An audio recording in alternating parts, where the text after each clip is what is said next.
ধানের শীষের ভোটকে মূল্যায়ন করে প্রাইম মিনিস্টার হলেন, এমপি হলেন, সরকার গঠন করলেন, একই দিনের রেফারেন্ডামের ভোটকে আপনি অস্বীকার করে কি করে 84টি সংস্কার প্রস্তাবকে আপনি ইগনোর করতে পারেন? একই মায়ের পেটের জন্ম নেওয়া যমজ দুটি সন্তানের একটিকে স্বীকার করবেন, একটিকে অস্বীকার করবেন, কি পরিমাণ বিচারিতা! ত্রয়োদশ জাতীয় সংসদ নির্বাচনের পরে 18 কোটি মানুষের স্বপ্নে বাংলাদেশ গড়ার যাত্রার এই পথে যারা ক্ষমতায় এসেছেন, তারাও সেই জুলাই যোদ্ধাদেরকে এখনো বদলি, ওএসডি ট্রান্সফারের এই স্বৈর শাসকের মতো তাদের এই খারাপ ধারা অব্যাহত রেখেছেন। সুধীবৃন্দ, আমি ধন্যবাদ জানাতে চাই,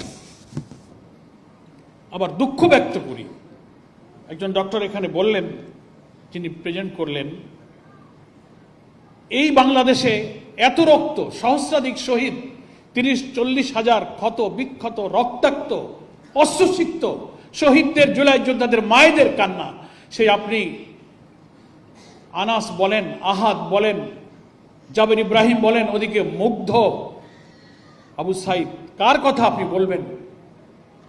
যাদের রক্তদান, যাদের বিরচিত সাহস, আবু সাইদের মতো তরতাজা যুবক বুলেটের সামনে বুক পেতে দিয়ে সারা দুনিয়াকে কাঁপিয়ে দিয়েছে, এরকম বিপ্লবকে যারা ভুলে গিয়ে পার্লামেন্টের মতো জায়গায় একজন এমপি বলে যে এত আননেসেসারি জুলাইয়ের বক্তব্য প্রয়োজন কি?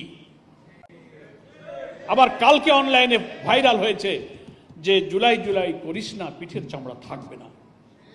আমরা আমাদের ভবিষ্যৎ নিয়ে আশঙ্কিত, কিন্তু ন্যাশনাল ডক্টর ফোরামকে আমি ধন্যবাদ জানাই। আমাদের বিরোধী দলীয় নেতার সরকারি বাসভবনে গতকালকে একটা এক্সিবিশন সমাপ্ত হয়েছে, তার শিরোনাম ছিল জুলাই শেষ হয়নি। তার অর্থ হলো জুলাইয়ের গণ আকাঙ্ক্ষা আমরা আজও পূরণ করতে পারিনি। যারা জুলাইয়ের বেনিফিশিয়ারি হয়ে ক্ষমতা আসীন হয়েছেন, তাদের এই 6 মাসে 5 মাসে একটার পর একটা পদক্ষেপ, রক্ত ঝরানো জুলাইয়ের বিনিময়ে যে জুলাই চার্টার আমরা পেয়েছিলাম, তার ভিত্তিতে গণভোটের গণরায় কার্যকর করার প্রতিশ্রুতি ছিল, সে প্রতিশ্রুতি তারা বাস্তবায়ন করেনি।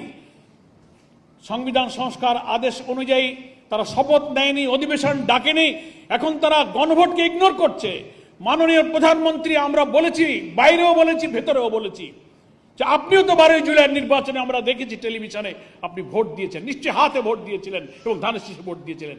তাহলে আপনি ধানের শীষের ভোটকে মূল্যায়ন করে প্রাইম মিনিস্টার হলেন, এমপি হলেন, সরকার গঠন করলেন, একই দিনের রেফারেন্ডামের ভোটকে আপনি অস্বীকার করে কি করে 84টি সংস্কার প্রস্তাবকে আপনি ইগনোর করতে পারেন?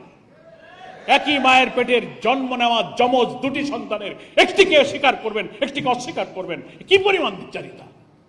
ফলে জুলাইয়ের শেষ হয় না, তার অর্থ হলো আমাদের আকাঙ্ক্ষা আজও পূরণ হয়নি। এই সংগ্রাম অব্যাহত রাখতে হবে।